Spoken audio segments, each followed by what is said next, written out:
There are 3 national park locations within a few miles of each other in the Hudson Valley of New York. Let me show you these parks on a fall day and the important tips for visiting.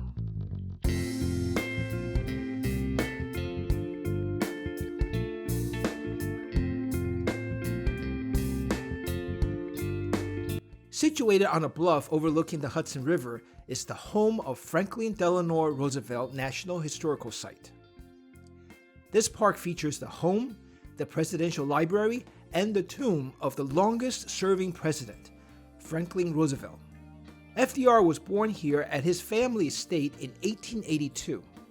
He was a New York State Senator, an Assistant Secretary of the Navy, and Governor of New York State before winning the presidency and the depth of the Great Depression in 1932. He was elected 4 times and led America through the Great Depression and most of World War II. He died in office shortly after he started his 4th term in 1945. He is the only president to serve more than 2 terms. His New Deal in the midst of the Great Depression established the beginnings of the social safety net in America, including the Social Security Act. The CCC, Civilian Conservation Corps, established as part of the New Deal, was instrumental in building many of the facilities at national parks throughout the country. FDR used his Hyde Park home to host important foreign visitors, including King George VI and Queen Elizabeth during the first U.S. state visit by British royalty, and Winston Churchill. Roosevelt's Hyde Park estate was purchased by FDR's father, James Roosevelt, in 1867. FDR expanded it from the initial 110 acres to 1,500 acres. The rich farmlands of the Hudson Valley and the river itself shaped Roosevelt's view of nature and farmers. Springwood is Roosevelt's home and the place for FDR to relax and recharge. Roosevelt said, "My heart has always been here. It always will be."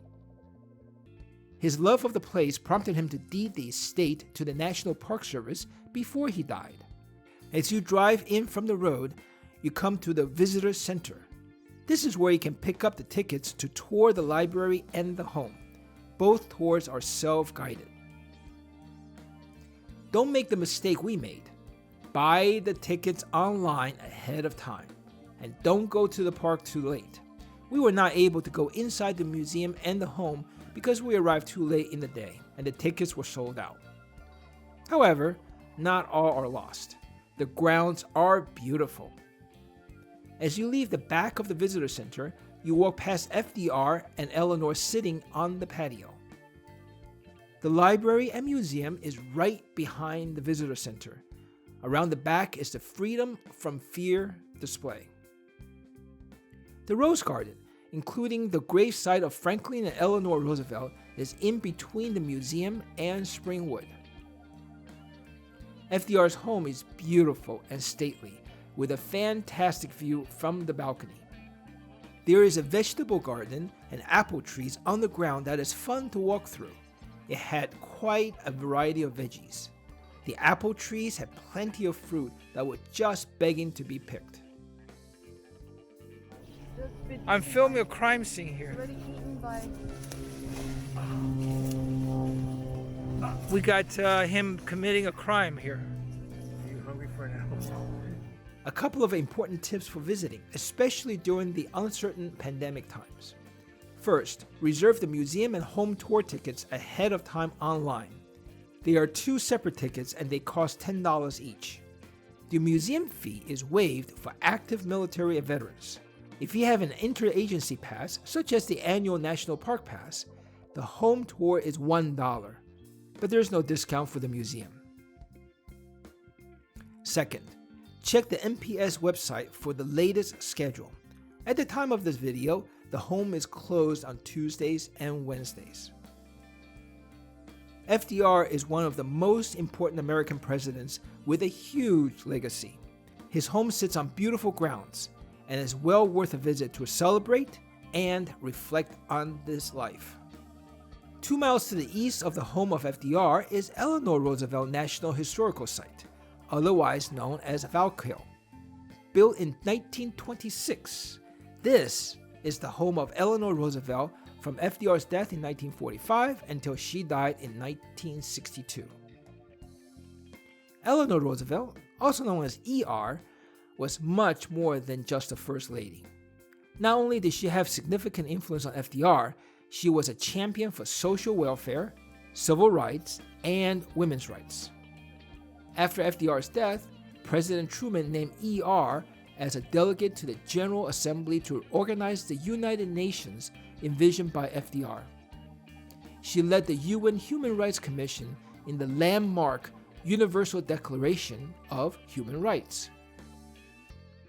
Before FDR became president, ER, with Nancy Cook and Marion Dickerman, founded Val-Kill Industries to preserve the rural economy by training folks in traditional crafts to supplement their income when they were out of work and in the off-season. This served as a prototype for New Deal projects. Eleanor was responsible for marketing the products. Val-Kill is a place, as ER herself puts it, where I used to find myself and grow. There are some interesting artifacts from ER's life in the house. There are 2 trails here. One is Eleanor's Walk, which was a walk ER often took. It's just under a mile in a loop. The other is the path to Top Cottage, the place where FDR hosted kings, queens, and foreign leaders that is a mile each way and goes up a hill. I have 2 tips for visiting.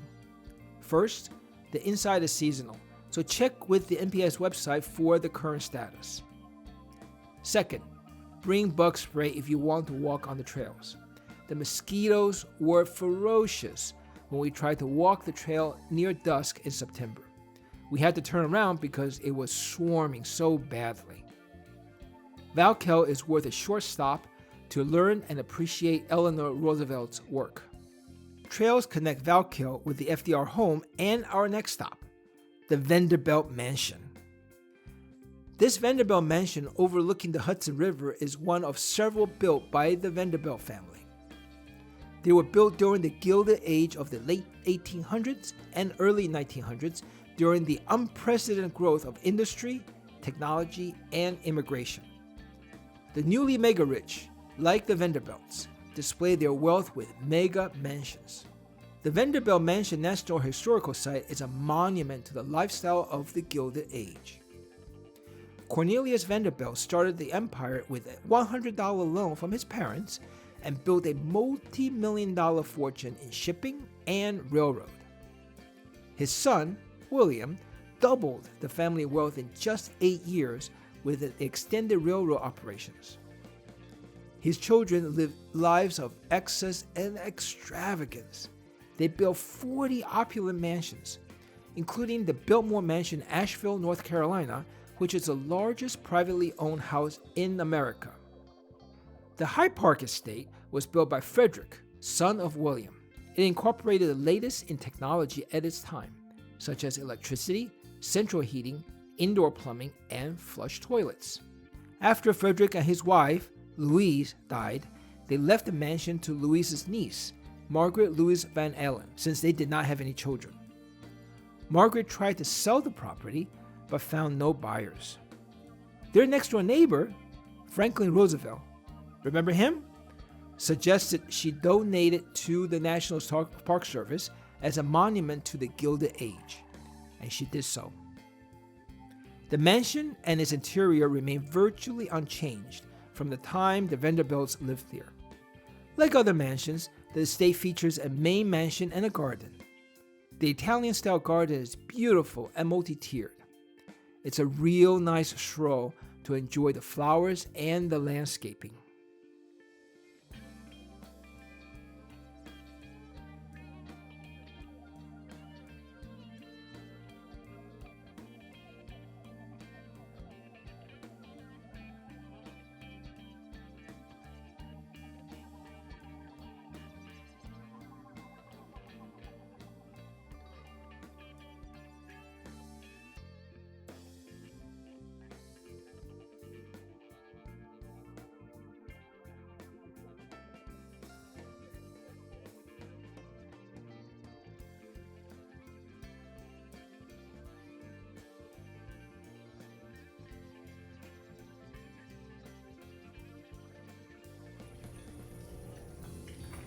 No, don't drink the water.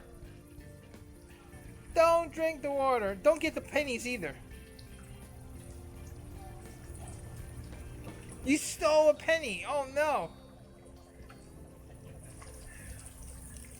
What a lovely garden here at the Vanderbilt Estate here in Hyde Park, New York, one of the National Historical Sites. There is a visitor center at Vanderbilt Mansion.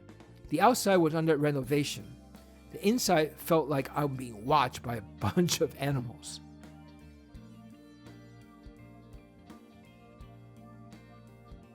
Here's an important tip for visiting. Purchase the ticket for the tour of the interior ahead of time online. Sounds familiar? The schedule is constantly changing due to COVID. As of November 2021, it's only open 10 a.m. to 3 p.m., Thursday through Monday. It's $10 normally, but only $1 with an interagency pass such as the National Park Annual Pass. The tour itself visits 7 rooms on the first floor and part of the basement. There's a nice audio tour that goes with the visit. The tour will take about half an hour. Fall is a great time in the Hudson Valley. The apple is ripe for the picking, the air is crisp and refreshing, the pumpkins and the fall flowers usher in the season, not to mention the colorful trees. While you're here, visit the Hyde Park Antique Shop. They have some real interesting stuff to browse. The Hudson Valley National Park sites showcased an important part of American history from 75 to 100 years ago. They are well worth a day if you hike between the 3 sites, which is very doable, or if you prefer to drive, half a day is probably enough. The scenery is beautiful and the history interesting. We are on our way to visit all the national parks in the United States. Follow along by hitting the subscribe button below. Hit the notification bell so you know when a new video is released. Give it a thumbs up if you like this video, and please share it with everybody that you know.